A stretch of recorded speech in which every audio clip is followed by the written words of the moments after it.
Dobar dan, pozdrav svim okupljenima. Kao što su kolege već rekli, 1.1. nastupali novi period za Hrvatsku. Hrvatska postaje dio šengenskog prostora, uvodi euro. To su dvije promjene, rekla bih, programatske prirode za Hrvatsku u odnosu na prije 30 godina. Koliko je ta promjena značajna za Hrvatsku, koliko su ti događaji značajni za Hrvatsku, a koliko za samu Europsku uniju? Često se zna reći da je povijest europskih integracija povijest kriza koje su se na jedan ili drugi način prevladale. Neki koji znaju biti lobni reći da bi se uz studije europskih integracija trebali voditi studije europskih disintegracija. Koliko je znači taj uspjeh Hrvatske važan i za nas i za njih?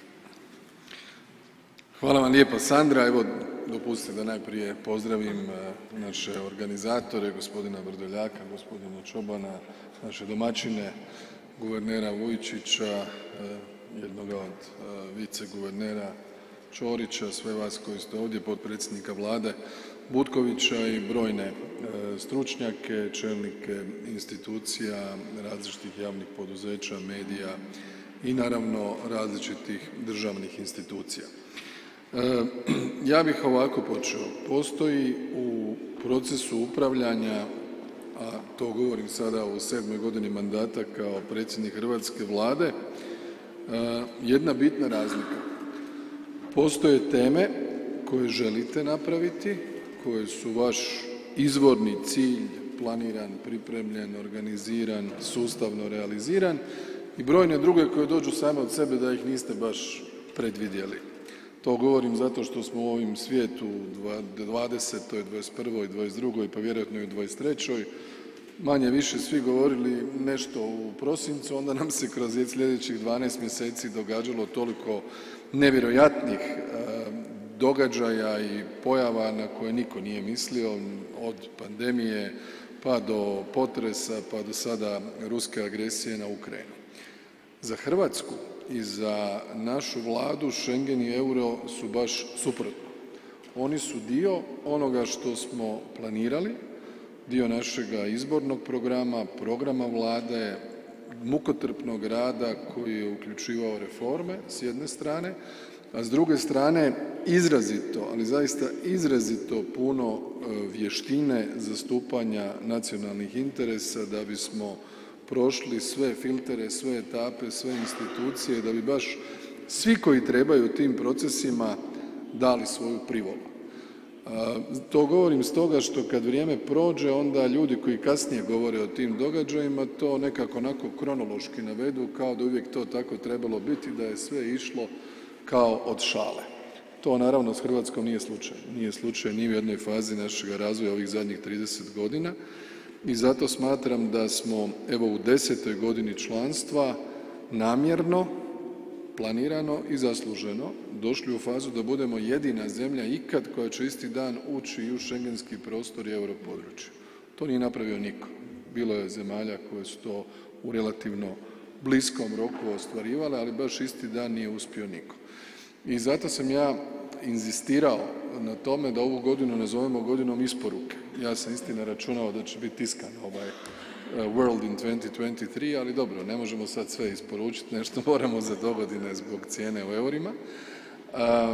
Htio sam da to bude baš sada, da bude na sredini mandata druge Vlade, da bude na temelju zaista velikog broja obaveza koje smo preuzeli i realizirali. Jako mi je smiješno kad ljudi idu u eter, odgovorni ljudi inače, i kažu mi smo bili spremni za Schengen 2016. Ma hajde. Kako si bio spreman ako si tek 2016. kao država dobio 281 preporuku koju moraš ispuniti da bi se kvalificirao za preuzimanje 8 poglavlja Schengenskog acquisa? Ne da nisi bio spreman, nego nisi uopće bio svjestan što ti treba tada. Dakle, to je nešto što većina, ja vjerujem, prati i zna, ali je dobro da to rastumačimo.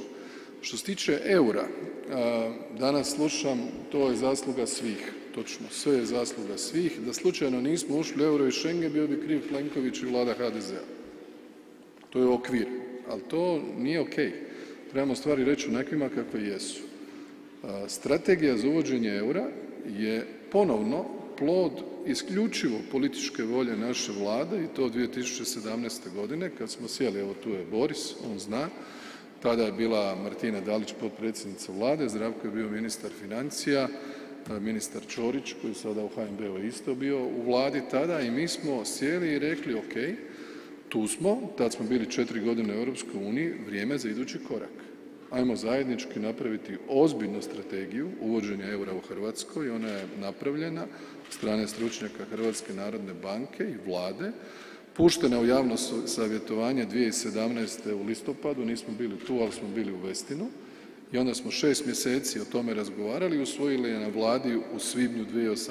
I nakon toga, doslovno kao da smo Švicarci, milimetarski precizno ispunili sve kriterije, sve akcijske planove, 5 dana nakon izbora 2020. ušli u Europski tečajni mehanizam 2 i bankovnu uniju. 5 dana nakon izbora. Dakle, stupanj povjerenja koju smo tada imali od strane Eurogrupe, od ljudi koji sjede u bordu guvernera, od ljudi koji sjede u vijeću ministara, od komisije, od svih, od Europske središnje banke, ta vrsta povjerenja da Hrvatska zna kuda ide, kako tamo doći i da će zaista ispuniti kriterije je bila najvažnija. I mi smo u biti sad kad gledam unazad ostvarili najvažniju pretpostavku, a to je da oni koji o nama odlučuju su u poziciji da nam vjeruju. Da nam ne vjeruju, ništa od ovoga što smo mi sad realizirali ne bi se dogodilo. To je temeljna stvar. Ta vrsta povjerenja se u biti stječe kroz duži period suradnje, kroz rezultate i kroz uspostavljanje povjerenja. I zato mi se čini da je ova naša priča u kontekstu vašeg pitanja integracija, dezintegracija jedan doprinos Hrvatske kao 27. članice jačanju integracijskog procesa.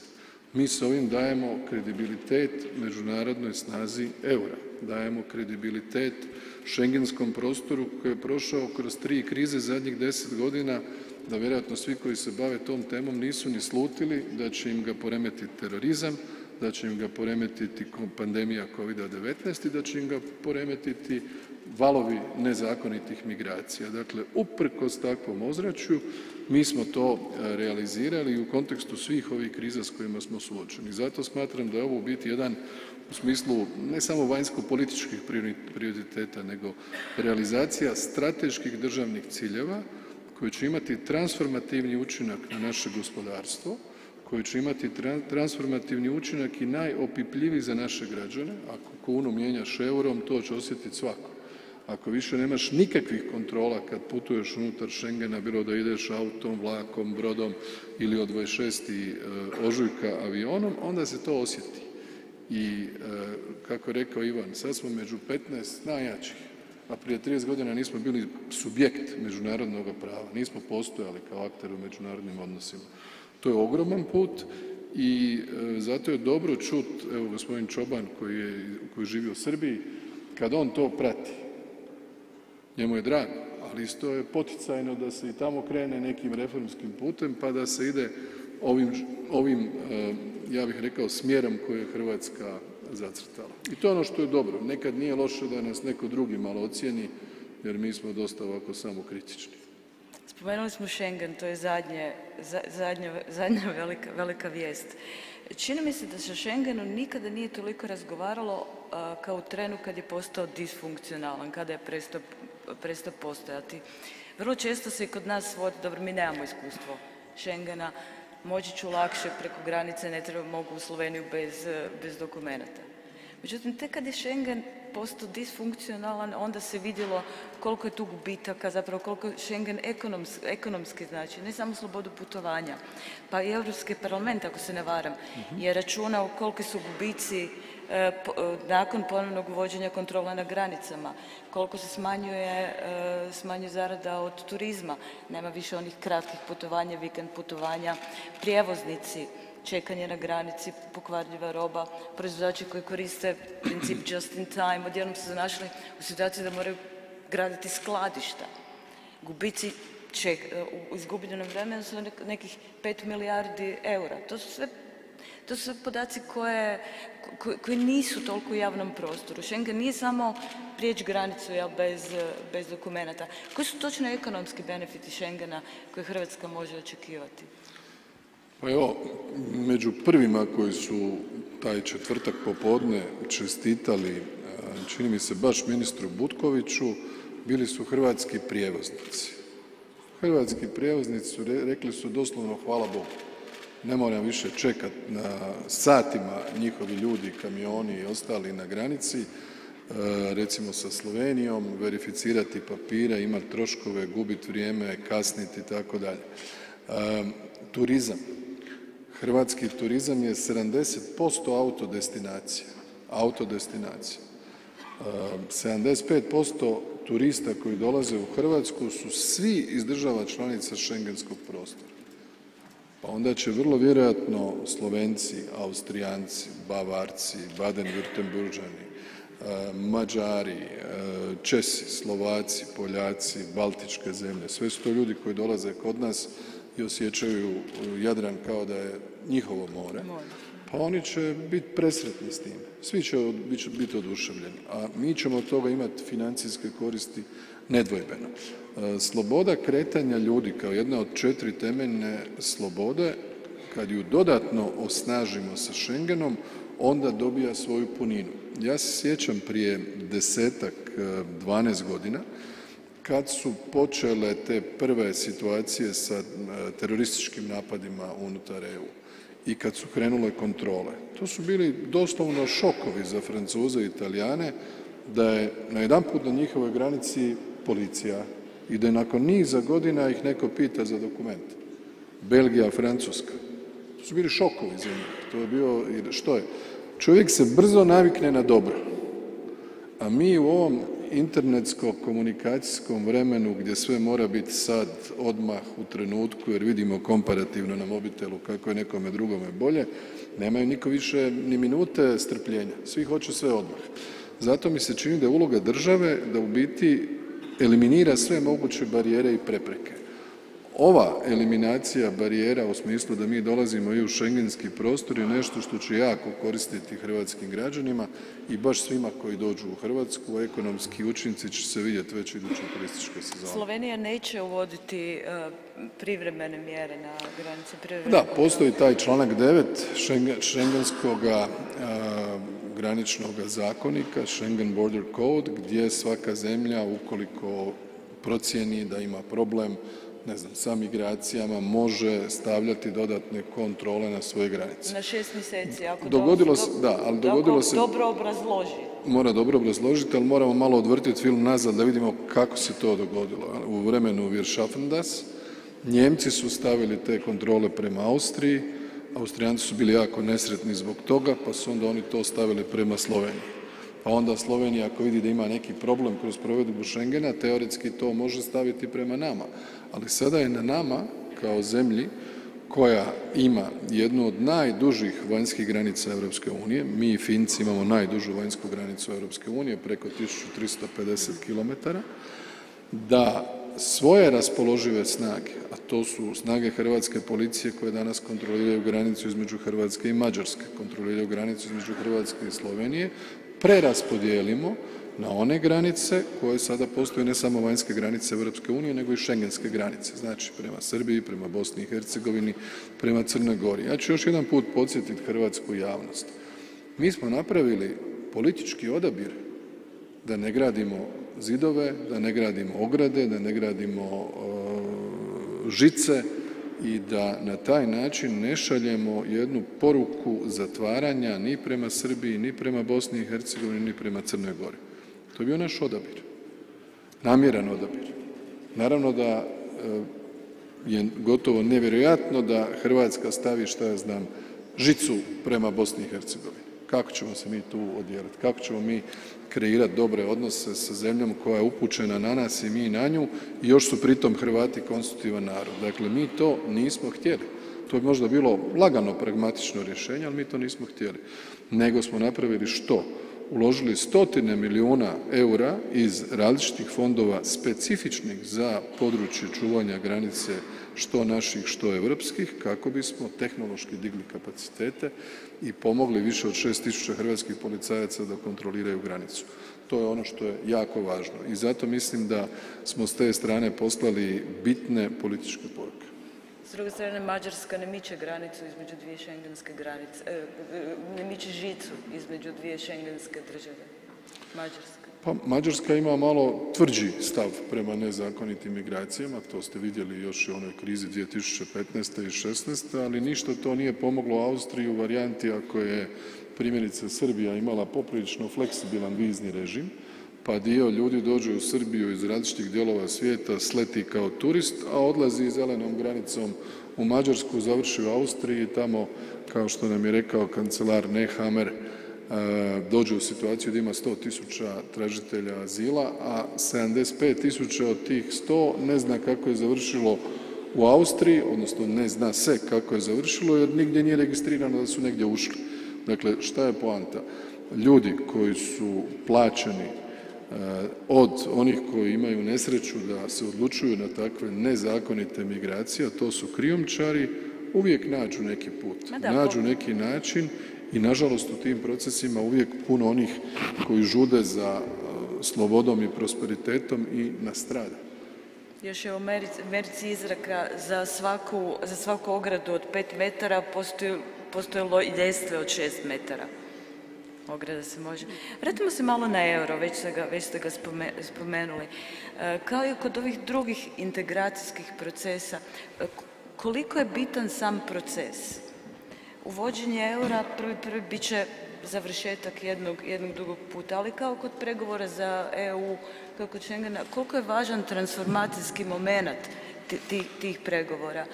I pogotovo zanimljivo što nama euro dolazi u trenutku i inflacije i krize, kada su cijene otišle gore.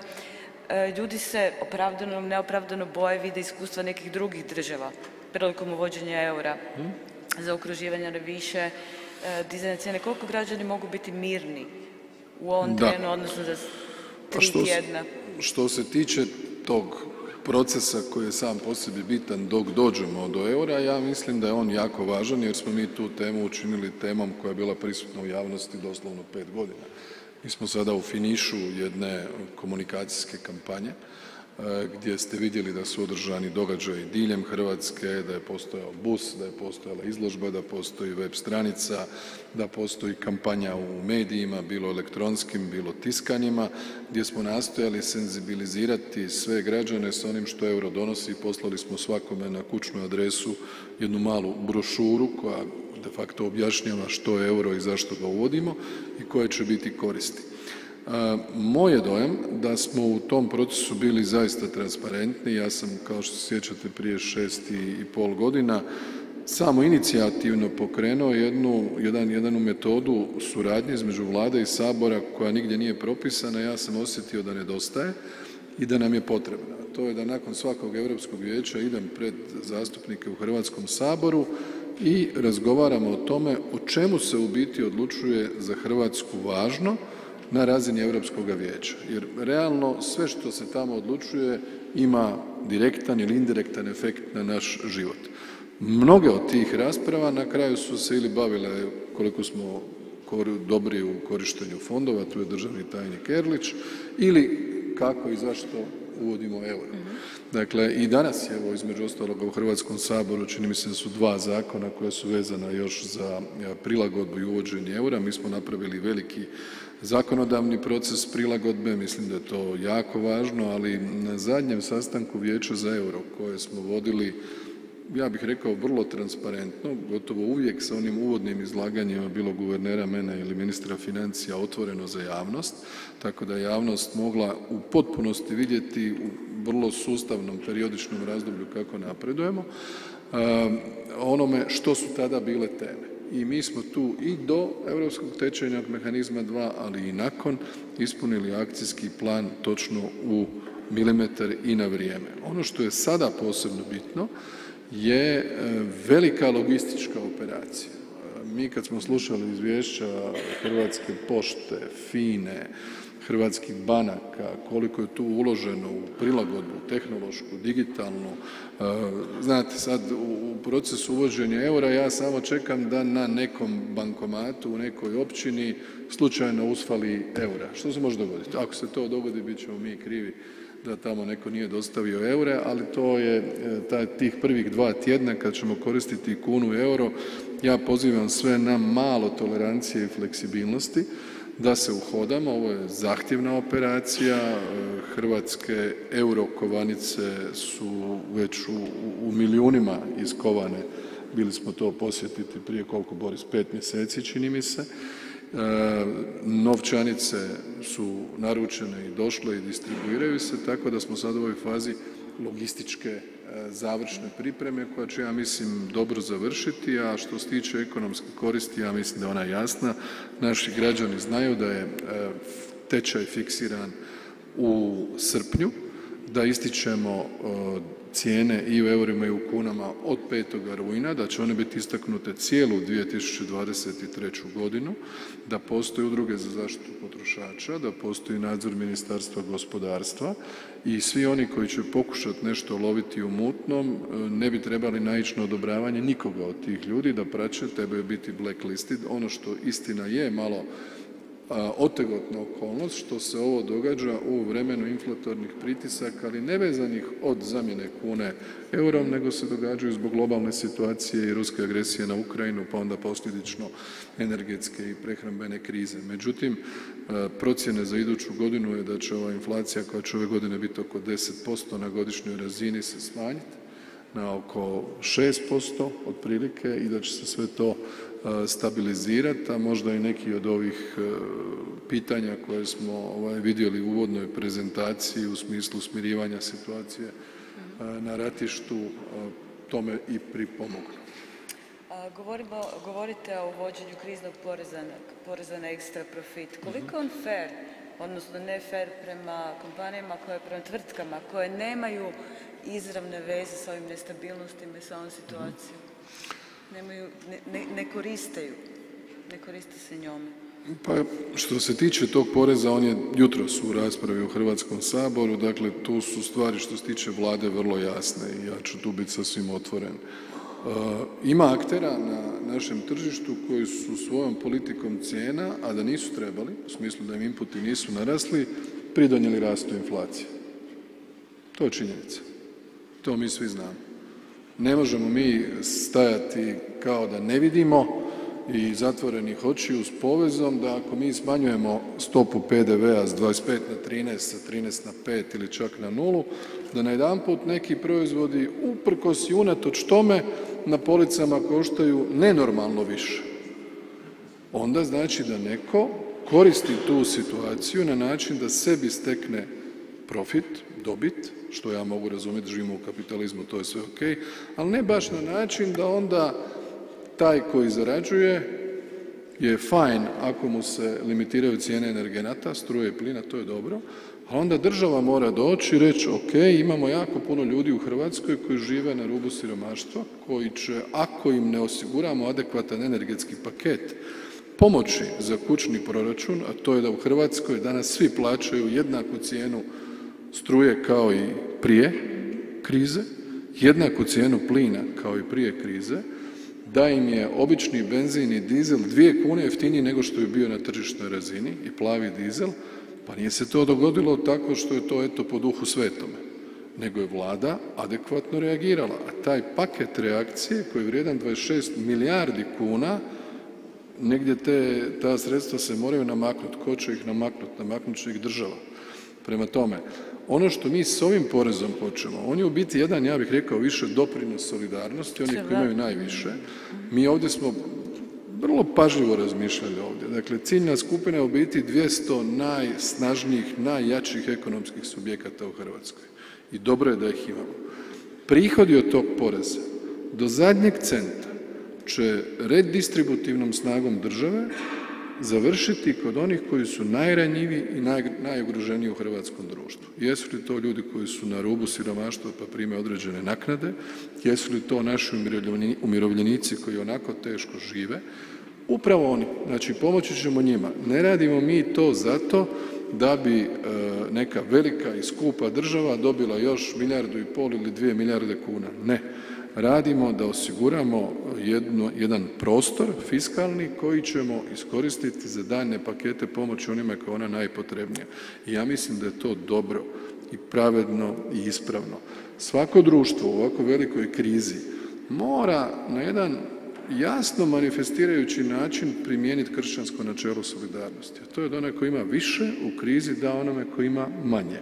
Put kako do toga dolazimo je da država napravi zakonski okvir i kasnije svojim mjerama to redistribuira. Ja vam garantiram, to je jednokratni porez, dakle niko od tih kompanija neće sad ne preživjeti to, dapače, i činimo to da bismo jedni drugima pomogli, a ne da bismo nekoga kaznili. Evo to je ono što u ovom času, ja sam siguran, tumači i ministar Primorac u Saboru. Razmišljate li možda onda o tome da krenete u snaženje oporezivanje kapitala i bogatstva da bi se na neki način rasteretila cijena rada? Gledajte, mi smo što se tiče poreznih rasterećenja Vlada koja je provela 5 krugova poreznih reformi plus administrativne reforme plus parafiskalni nameti, neki dan smo zbrajali, sve skupa smo mi u ovim našem mandatu rasteretili građane i gospodarstvo za više od 15 milijardi kuna. U ovom trenutku mi imamo razvidan trend da brojne kompanije koje će biti vjerojatno subjekti ovoga poreza, one isplaćuju svim svojim zaposlenicima neoporezive primitke gotovo u maksimalnom iznosu. Koja je poruka tu? To znači da su im prihodi toliko veliki da bez problema mogu iskoristiti ono što smo im rekli da, već duže vremena kao poticaj, dajte svojim zaposlenicima ako imate takve prihode. Oni to sada rade, što znači da smo po mom dubokom uvjerenju pogodili sa ovim. Ono što je bit, Europska uredba je išla u svom, možemo tako reći, smislu koga da se obuhvati mahom na energetski sektor. Mi kad smo gledali nacionalnu klasifikaciju djelatnosti, pa mi po tome na što su sve registrirane naše kompanije ne bi zahvatili nikoga. Nikoga. Nikoga ne bi, jer su svi registrirani za sve. Dosta interesantno, čovjek ne ide za tim dok ne vidi ovakvu situaciju, ali iznenadili bi se ko je sve za što registriran. Prema tome, ovo je po meni pažljivo odabrano i mislim da će biti to i u konačnici dobro prihvaćeno. Ja ne vidim sada više niti u javnosti da imamo nekakve negativne efekte. Koje nas reforme očekuju sljedeće godine? Pa evo, ja sam jučer u jednom govoru na ovom skupu o nacionalnom planu oporavka i otpornosti govorio recimo o ovom tjednu. Dakle, jučer u Saboru 2 zakona vezana za Schengen. Danas zakoni vezani za euro i za ovaj dodatni porez na dobit. Sutra strukturna reforma vezana za nacionalni plan oporavka i otpornosti i zdravstva. U četvrtak Zakon o poljoprivredi i strategija digitalnog razvoja Hrvatske do 2032. Dakle, u samo ovom tjednu sintetizirano vam je gotovo sve. I strukturne reforme i budućnost, a to je digitalno društvo jer je cijeli kontekst i Europe i globalno, da nije bilo covida i da nije bilo ruske agresije na Ukrajinu, vjerujte mi danas bi ova naša tema bila dominantno obilježena raspravom o zelenoj transformaciji i digitalnoj tranziciji. Samo bi o tome govorili. Mi smo sad to malo stavili sa strane kao da nije glavni prioritet, ali u biti je. I to je bilo vidljivo i lani u Glasgowu i ove godine u Sharm el Sheikhu, to su teme budućnosti. Ja mislim da je naša tranzicija na obnovljive izvore energije, na izgledno napuštanje fosilnih goriva, ne samo ruskog porijekla, nego uopće kroz narednih 3 do 4 desetljeća pred nama, da oni koji se budu prilagođavali brže i učinkovitije će biti nekakvi pobjednici u velikoj globalnoj utakmici. Mi imamo tu još dosta posla i u reformi zdravstva i u reformi pravosuđa, reformi državne uprave, premda je jako puno toga već do sada napravljeno, stvaranju bolje poslovne klime u Hrvatskoj, borbi protiv korupcije i naravno 2 kapitalne teme. Jedna je ubrzanje obnove što se tiče Banovine i opće njene revitalizacije i Zagreba i pitanje egzistencijalno za hrvatski narod, a to je demografska obnova. Bez njega sve ovo što mi radimo ako za par desetljeća mi budemo u situaciji da nas ima sve manje, nećemo biti osobito zadovoljni. Što konkretno? Svi ovi potezi su besmisleni ako nema ljudi u državi. Nisu besmisleni, međutim, prvo mi moramo razumjeti da taj problem nije samo naš. Dakle, od 27 članica Europske unije vi imate njih 14 koji imaju negativni prirodni priraštaj kao i mi. Pola. Dakle, imate dva razloga. Jedan je stvarni deficit u smislu rođenih u odnosu na one koji su preminuli, a drugo vam je ta tranzicija iz novih članica Europske unije u stare članice gdje je veći ekonomski standard, veće plaće, pa onda tranzicija iz ruralnih sredina u urbane sredine, pa u konačnici promjena stila života. Mi živimo u jako materijalističkom i egoističkom društvu, tu uopće nema nikakve dileme. To je jasno svakome. I ta činjenica je nešto što je u smislu mentalni klik koji treba promijeniti. Mi stvaramo preduvjete u sve ove godine, nema praktički naknade koja nije bila povećana, a da nije išla in favorem obiteljske i demografske politike svih mogućih resora. Očito to nije dovoljno. Ja mislim da moramo napraviti nešto u društvu da sami svi skupa shvatimo da obitelj kao nukleus hrvatskoga društva mora biti u fokusu. To je jedan od razloga zašto idemo sada, bilo je prošli tjedan u Saboru Zakon o trgovini, zašto idemo na reguliranje rada nedjeljom, još jedna od ovih stvari koje smo planirali i htjeli u smislu izbornog programa, a ne da nam se dogodilo, ali smo našli jedan balans od 16 neradnih nedjelja plus adekvatno plaćen rad nedjeljom kod Zakona o radu, da i tu malo gurnemo promjenu načina života, jer bez tog mentalnoga promijenjenoga pogleda na pitanje demografije jednostavno će ići teško. Ja to gledam što činimo sve ove godine, trudimo se, ali tu jednostavno država ima neke limite, je li imali mi ministarstvo, ured ili ne znam što, to je po mom sudu sasvim svejedno. Bitna je ta opća promjena klime i načina života, to je ključ. Ako gledamo malo šire, agresija na Ukrajinu, kažemo nismo je mogli prije godinu dana predvidjeti, pitanje je od kad traje agresija na tu zemlju, od veljače ove godine ili možda 2014. A sa druge strane, Europska unija, kako ocjenjujete odgovor Europske unije i hrvatski odgovor, pogotovo u okviru misije za pomoć EU? Tu dolazi do nekakvih neslaganja. Koja bi trebala biti uloga Hrvatske u tome? Pa ja bih rekao više da dolazi do nerazumijevanja jednog dijela aktera, a manje neslaganja. Što se tiče pozicije naše vlade u vezi Ukrajine od, ja bih rekao, prvog dana našega mandata, ona je jasna, principijelna, konzistentna, utemeljena na vrijednostima, na zaštiti nacionalnih interesa i na solidarnosti sa zemljom i sa narodom koji nam je blizak. Ukrajina je bila jedna od prvih zemalja koja nas je priznala, to se ne zaboravlja, dakle još 1991. prije svih članica Europske unije, prije Svete stolice, na primjer. Dakle, to nije nebitno kada sagledavamo cijeli naš odnos sa Ukrajinom. Međutim, čak i da toga nema, da to stavimo sa strane. Ako ima jedna država unutar Europske unije koja mora imati trenutni refleks solidarnosti s Ukrajinom, onda je to Hrvatska. Nije situacija ista, ali ako mi, koji smo bili žrtva velikosrpske politike Miloševićevog režima, imali okupirane teritorije od praktički 90. do 15. siječnja 98. Ako mi nemamo refleks da je jedino prirodno i normalno da pomognemo, onda imamo ogroman problem. Pa nije sad prošlo 500 godina da žive neke generacije koje se toga ne sjećaju. Zašto ovo govorim? Ja sam otišao u Ukrajinu ja mislim, studenome 2016. Dok se nisam vratio, nisam bio svjestan koliko je raširen ruski utjecaj u Hrvatskoj. Do tog momenta nisam vidio.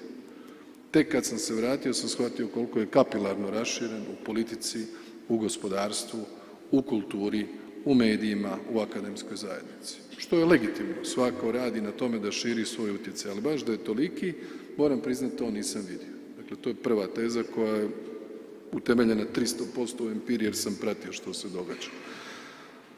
Sada, znači ja sam bio u Ukrajini 2021. na Krimskoj platformi u kolovozu, pa smo otišli na važan događaj pun gospodarskog sadržaja u prosincu 2021. mjesec i pol dana prije ruske invazije.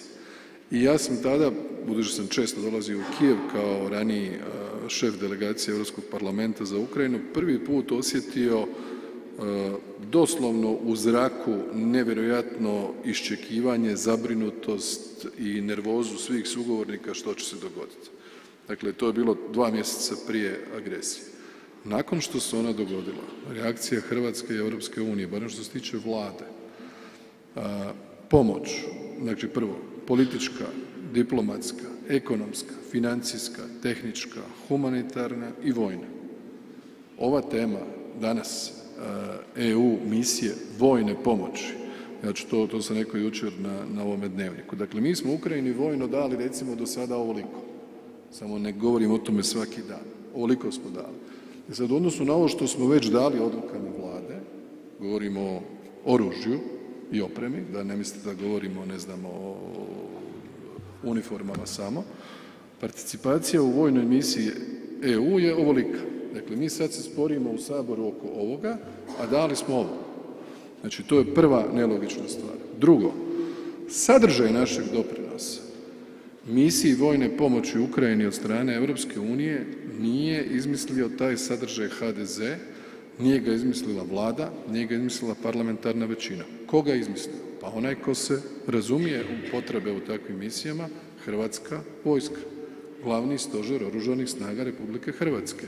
Shvatili su okvire misije, pogledali su koje su to naše sposobnosti i iskustvo s kojima mi možemo biti nekakva dodana vrijednost i sugerirali su 2-3 načina kako da mi sudjelujemo. I mi smo to predložili.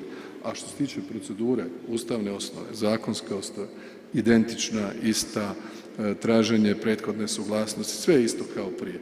Dakle, ti izgovori nekih političkih aktera u Hrvatskoj da nije dobra pravna osnova, da bi oni u hodu, eto, ničim izazvani promijenili vojnu pomoć u civilnu misiju, stalno se nešto mijenja, a u svojoj srži je, tu može biti samo 2 razloga. A, ili baš ništa nećeš podržati što dolazi od vladajuće većine i HDZ-a, jer misliš da će ti to nešto štetiti, što je po meni nonsens u ovoj situaciji, to je čisti no-brainer. To je kao da kažu protiv smo Schengena i eura, otprilike. Slična je situacija. A druga je varijanta da imaju neku malo širu političku agendu na koju upliv ima neko treći. Ja ne znam zašto. Dakle, ovo je tema oko koje bismo mi u normalnim okolnostima morali imati praktički apsolutni konsenzus. Ja ne vidim zašto neke političke stranke imaju problem.